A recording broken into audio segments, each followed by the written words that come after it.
Roll out.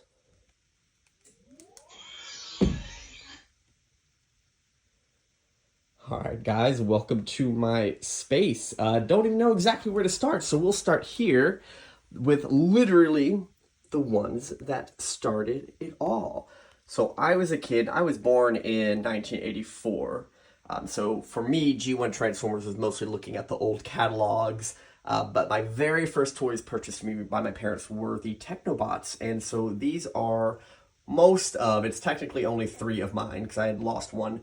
Another one, I think something had happened with it. But these are just the actual originals. I'll show them later, but I do have, nice copies over here on display for my collection, but I wanted to do something special with my actual, originals. So there it is, kind of shadow boxed up there. Not exactly sure where to start, but my display is basically G1 vintage with the Masterpiece and third-party figures displayed kind of side by side. So I'll just kind of like go up and down the shelves. We've got sort of the main movie bots here. I know that one Target Master is actually just came with one of the other reissues, but I just kind of put it with Rodimus for there. I am waiting for Rodimus 2.0. I do have the old Hasbro Rodimus Prime. I just kind of have them in a different area. Let's see. Kind of panning over, there's the rest of the car bots. Of course, we've got Optimus Prime himself, the big bad boy. Got his own little spot. We've got Jetfire using a custom flight stand there from Destron Designs. So you've got the Shockwave Soundwave. Shockwave there sporting his comic cover pose. All the cassettes, the Matrix of Leadership. There is sort of the old Orion packs. It's actually where the little Target Master guy came from. He was a recolor, I guess, of E-Hobby, and it has got a custom head, because otherwise it was literally just like a blue cup head. Let's see, going up here, we've got the equivalent Megatron shelf. We've got Starscream, all the Seekers. We've got the Triple Changers. I went ahead and got a second one for alt mode, so I could kind of, share their accessories. Let's see, we've got the movie Decepticons. And the little Quintessons here. And I've got the little running away guys like Krenix and Orbulus. So we've got all of our big combiners. All of the Insecticons. We've got kind of Metroplex and Trypticons secretly, although I would love a Masterpiece size of them. I'm hoping they don't exist because I really haven't planned room for them.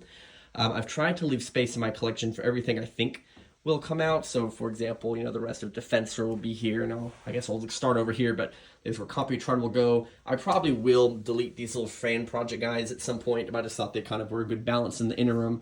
That way, if they do make a large size broadside and the rest of the Triple Changers, I can sort of fit them in that space. But sort of as you walk over, other than maybe the Dinobots here and the Junkions, this is kind of where you hit your Season 3 onward. We've got your Fortress Maximus, and then you kind of get all the gimmick ones. You've got your Headmasters, you've got your Target Masters, Power Masters, the Pretenders, the Action Masters, the Micro Masters, etc. And you'll see when I get over to the Decepticon side, I kind of have this perfectly mirrored. In fact, if you haven't quite noticed that yet, I have a lot of symmetry going on in the space where you've kind of gotten, Optimus in the cars, you've got Decepticon in the jets. Of course, you've just got all the different giant size guys, the movie bots on the left and the right.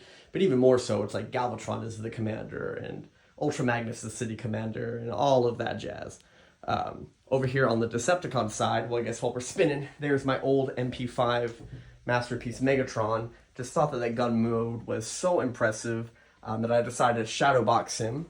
Also, just for the fact that it kind of mirrors the shadow box on the other side of the room. Again, I kind of stickler for symmetry. So here you get on the Autobot side, the Decepticon side, the mirror of the Autobot side. There's your Headmasters, your Target Masters, Power Masters, Pretenders, Action Masters, Micro Masters. And again, I've kind of left space for things that I think I'll want in the future. Right here's like the other Power Master jet, the 3 Target Masters. Pretty much I try to put things in alt mode once they come in. So this is probably the best spot to show you that, right? Because obviously once this guy comes out, I will, move him down here. Other than that, it then kind of fades over to sort of Japanese, European exclusives. And I tried to kind of get them in some kind of order, like Victory versus Master Force, etc., but it didn't always work.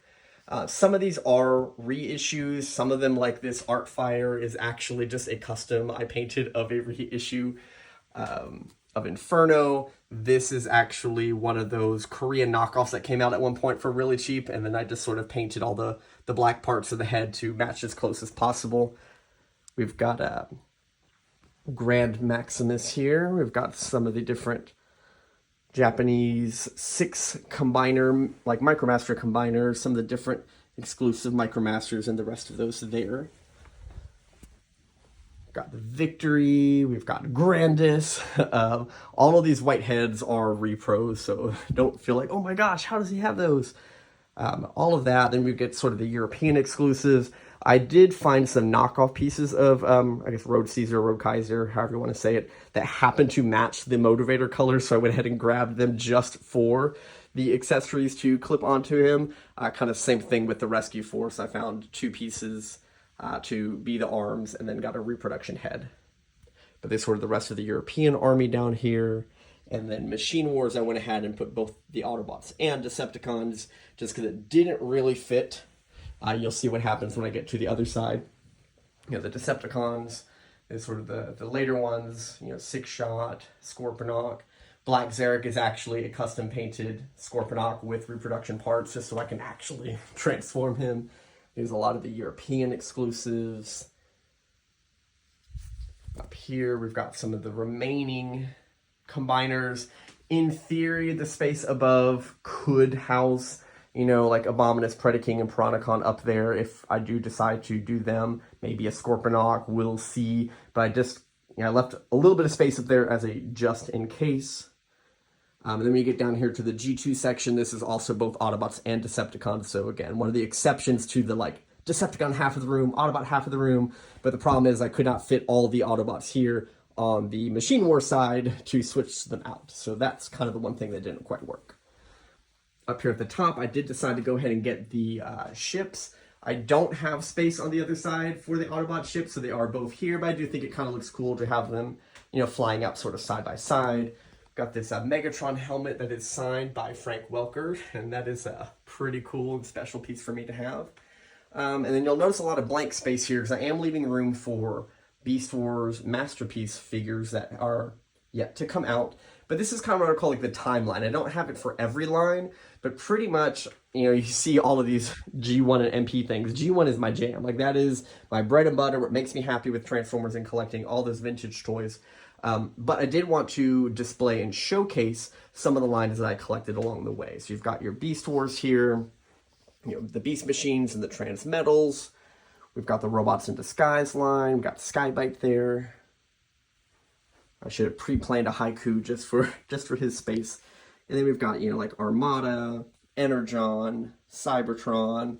Over here we've got Animated. We've got the 2007 movie with, you know, some of the, there's this, you know, the Megatron and the Starscream are actually from that new set. And then my Prime collection, although literally I just ordered a Soundwave, so I should have waited to do this video. But oops, but I did already kind of, again, make the space for them. I'm really good about pre-planning space. It keeps me from buying things that I don't think I need. But you never know. Things kind of jump in, like HasLab Unicron, which we'll slide over to in a second. Some things kind of break that pattern. Up here at the top, we've got our Santa Prime right now, signed by Peter Cullen. Again, super special piece for me. We've got the Beast Wars here, the Beast Machines, Transmetals, Robots in Disguise. So there's that Brave Maximus. There's sort of the rest of Robots in Disguise. And then just like on the Decepticon side, I've got my Armada, Energon, Cybertron, Animated, the 2007 movie, and Prime. So even though a lot of these lines I probably have almost the full collection of, I eventually decided to go ahead and sell them. Well, some of that I'm in the process of. But I found that I liked it better to just display and appreciate a sampling of each of these lines as opposed to trying to just cram them all in. Because clearly where this couch is, I could have put a whole bunch of more shelves and maybe done it, but I just feel like this sort of honors them in a way. It kind of respects the different things that I collected along the way. But again, the main real estate of the room is dedicated, of course, to my G1 and the Masterpiece. So I'm flashing back here to the Technobots one more time, since they were the ones that started them all. That is what this art piece in the back of the room is featuring, are the Technobots. The artist is Dan Canna. I actually discovered him back in the early 2000s when the internet was coming out. And I always loved his fan art. In fact, I used to print them on our colored printer at home and stick them on my wall in my room during high school. And so it was really cool to be able to work with him. He usually does like 11 by 17, sketches, or he'll ink them or do the full coloring like you're seeing here. But I commissioned to have him work at this large scale because I don't know if it'll show up, but I really wanted the print quality to be, amazing at this size, right? If I was gonna do it right. And so he was gracious in working outside of his normal comfort zone to do this kind of special project for me, and it has come out amazing. I'm literally recording this video the same day that I hung that, so I'm like still excited about it. I can't really even quite put into words how I feel about all of that. But I guess we'll kind of end over here. We've got the HasLab Unicron. That was one of those special once-in-a-moment things. I didn't necessarily love how he looked in robot mode. I appreciate mainline figures, but I don't really collect them, and I felt his robot mode looked a little too mainline for me. But this planet mode with the rings, it is ginormous in person. It just, everything, I'll do a little 360. Everything about it is just massively impressive, and just a true centerpiece. Like, if you were able to get this during that time, like, holy crap, I'm just blown away. I do have the Zeta Unicron, who I do think is the superior robot mode, but just the scale of this thing, you guys, you cannot replicate the feel of seeing this thing in person. And then I've got my little baby Hot Rod Micromaster kind of coming up and transforming, using the Matrix and turning into Rodimus Prime.